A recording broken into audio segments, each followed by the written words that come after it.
Hello children, I welcome you all to our special English hour. Here we learn lots of new things, and while learning these things, we also have fun. Are you ready for some fun? Let's get started.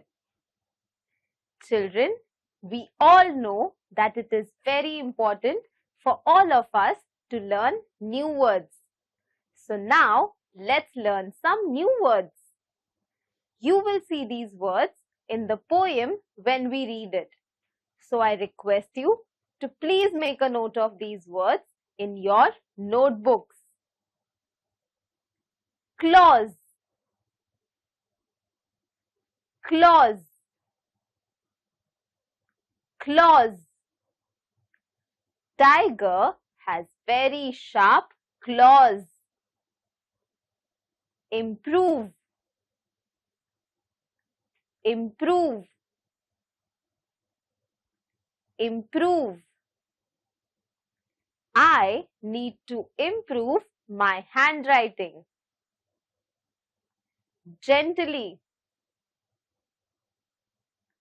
gently, gently. She was holding the baby gently. Labor, labor, labor. A lot of labor was put in creating this statue. Skillfully, skillfully, skillfully. He created the sculpture skillfully. Children, we learned 5 new words today. Let's revise them. Clause, improve, gently, labor and skillfully. I hope you remember these words and I hope that you have made a note of these words in your notebooks.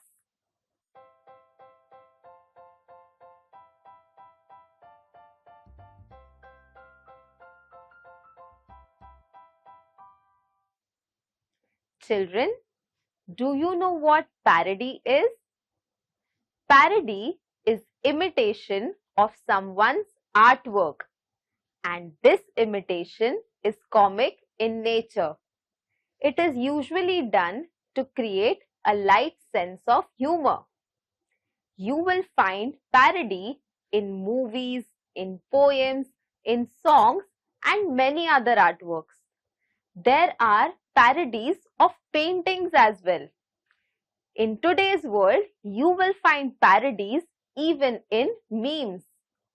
There are many pages on social media where original artwork created by great artists have parodies.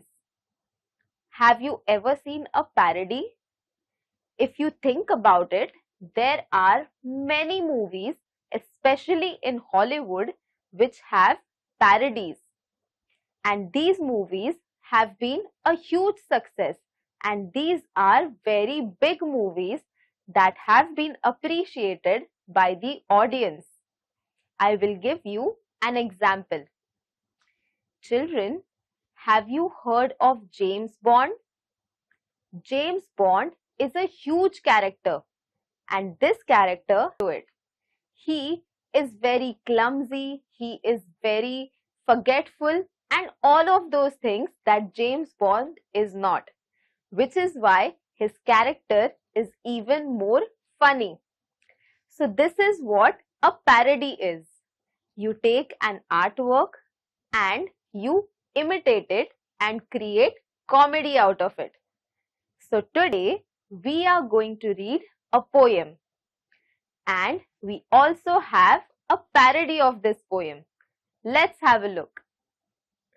Children, before I explain this parody, let's read it together. A parody. How doth the little busy bee? This poem is written by Isaac Watts. How doth the little busy bee improve each shining hour and gather honey all the day from every opening flower? How skillfully she builds her cell, how neat she spreads her wax, and labors hard to store it well with the sweet food she makes. How doth the little crocodile? It's written by Lewis Carroll. How doth the little crocodile improve his shining tail and pour the waters of the Nile on every golden scale? How cheerfully he seems to grin, how neatly spreads his claws, and welcomes little fishes in with gently smiling jaws. Children, now let's read the poem. I will explain this poem to you. Please open page number 105 of your textbook. I will be reading this poem and I request you to point at the words as I read them. The name of the poem is a parody. Let's get started. How doth the little busy bee? How doth the little busy bee improve each shining hour and gather honey all the day from every opening flower? How skillfully she builds her cell, how neat she spreads her wax, and labors hard to me. What is the shape of a honeycomb? A honeycomb is hexagonal in shape. And what do honeybees do in combs? They spread wax in it. And what do they do after that? After spreading wax, they store honey. This goes on to prove that honeybees are the most hardworking and dedicated creatures on this planet. तो बच्चों, हमने इस कविता में ये देखा कि कवि मधुमक्खियों के बारे में बता रहे हैं। वो कहते हैं कि मधुमक्खियां साइज में बहुत छोटी होती है, लेकिन वो सबसे ज्यादा मेहनत करती है। वो दिन रात मेहनत करती है और कभी भी नहीं रुकती। इसी वजह से वो अपना खाना खुद बना लेती है। How doth the little crocodile? How doth the little crocodile improve his shining tail and pour the waters of the Nile on every golden scale? How cheerfully he seems to grin. How neatly spreads his claws and welcomes little fishes in with gently smiling jaws. The second poem is a parody by Lewis Carroll. In this poem, the poet is talking about a crocodile, and it is particularly talking about the peculiar behavior of a crocodile.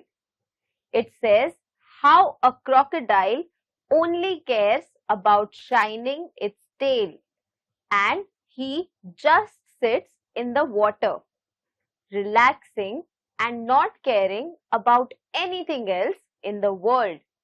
It spreads its claws and relaxes in the river.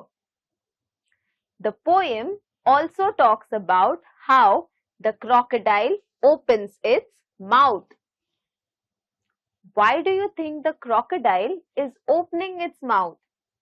So that the fishes can enter his mouth and he can eat them. Now students, we read two poems. One was about honeybees and second was about crocodile.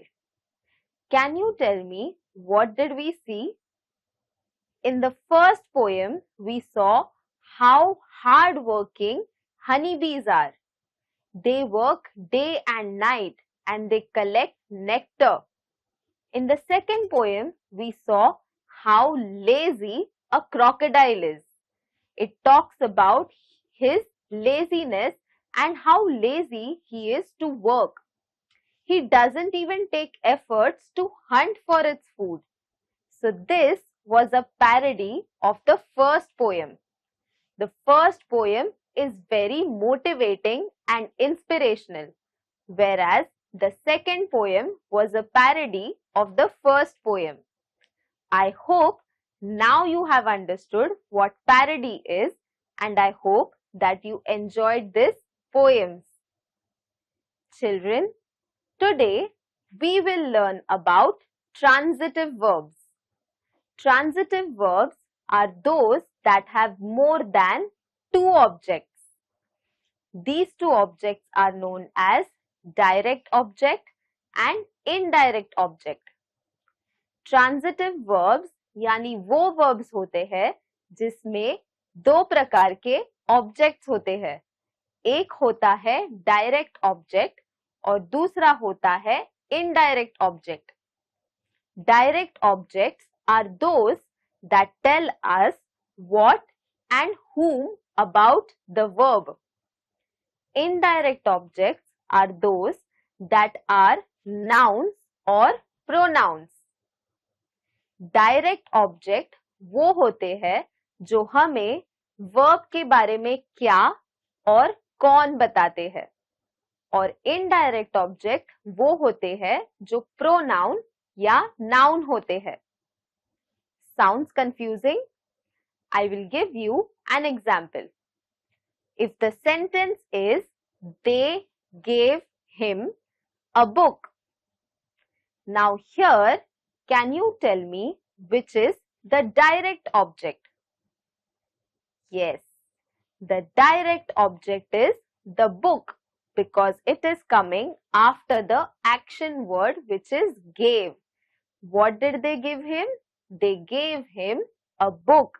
So here the direct object is book and him is the indirect object. Who did they give the book to? They gave the book to him. Sounds easy now? Let's try doing an activity.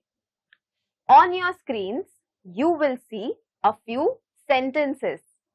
What you need to do is underline the direct object and indirect object in these sentences. अब हम एक activity करेंगे. इस activity में आपको आपके screen पे कुछ सेंटेंसेस नजर आएंगे. इन सेंटेंसेस में आपको डायरेक्ट ऑब्जेक्ट और इनडायरेक्ट ऑब्जेक्ट अंडरलाइन करना है.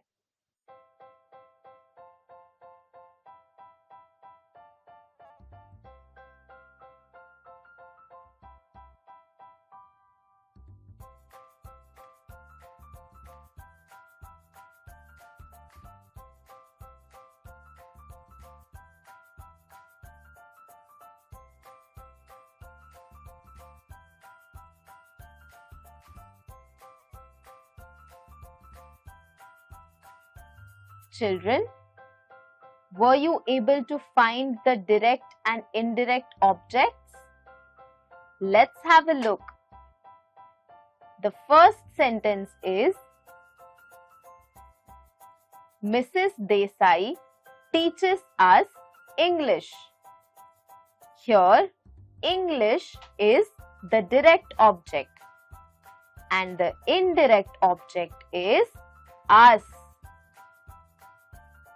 Now, the second sentence. He brought some water for the old man.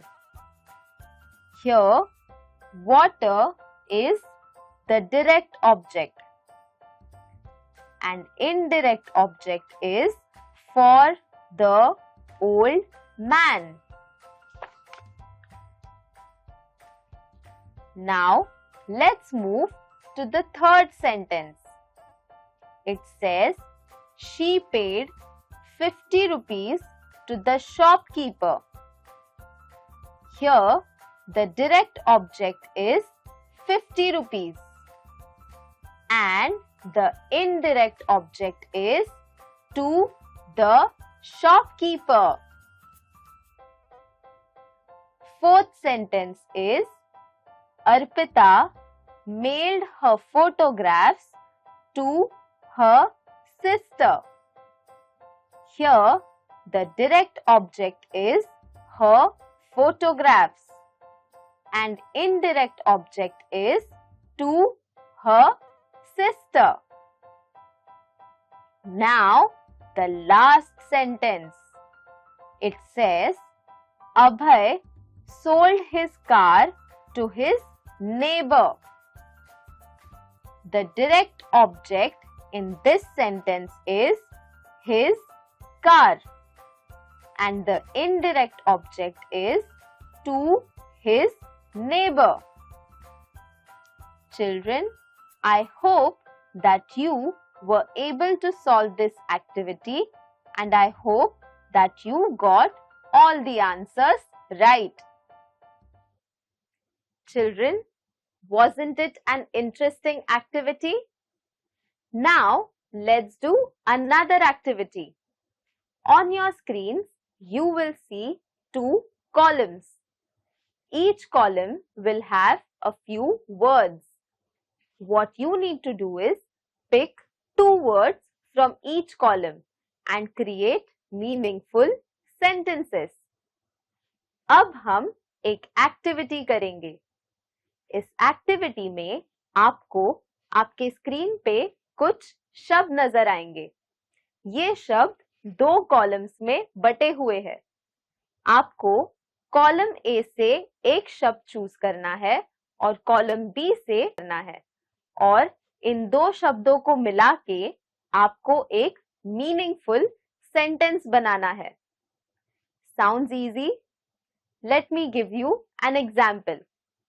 For example, I will use the word teach from column A and Asmita from column B. And I will create the sentence, I will teach Asmita how to solve a puzzle. Sounds easy? Now you try doing this activity.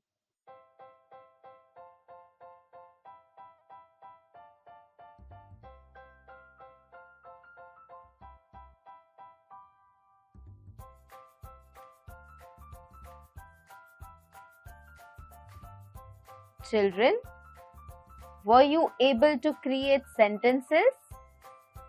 Here are a few sentences that I have created by taking words from column A and column B. Let's have a look.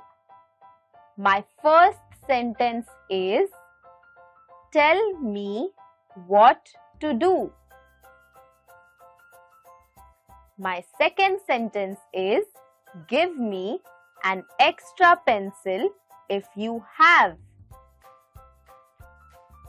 My third sentence is, the teacher wanted to teach them a lesson. My fourth sentence is, She told me to pay you the money. And my fifth sentence is, you have to send a letter.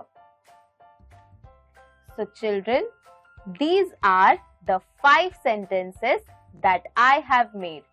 I hope that you were also able to make such sentences. Children, I hope you had fun in today's session. I will see you all in our next session. Until then, take care and stay safe. Bye-bye.